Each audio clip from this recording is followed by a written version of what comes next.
Hey guys, what's up? Welcome back to another video of our channel. Today in this video, I'll show you how to fix circumventing systems policy problem in Google Ads.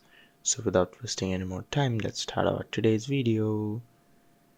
Fixing a Google Ads account that has been suspended for circumventing systems can be challenging, but it is possible.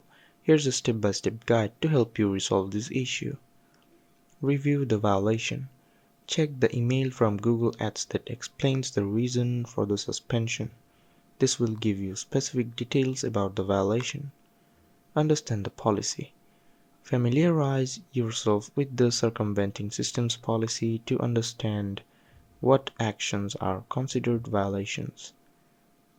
This includes practices like clocking, using click trackers to redirect users to malicious sites, and other deceptive behaviors.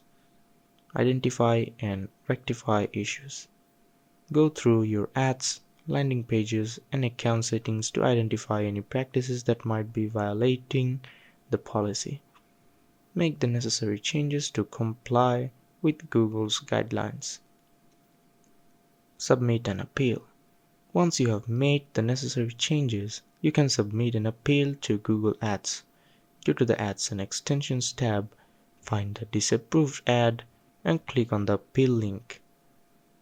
Provide a detailed explanation of the changes you have made and why you believe your account should be reinstated. So that's it guys, hope you like this video. If you found this video helpful, don't forget to hit the like button and subscribe to our channel. Till then, bye bye.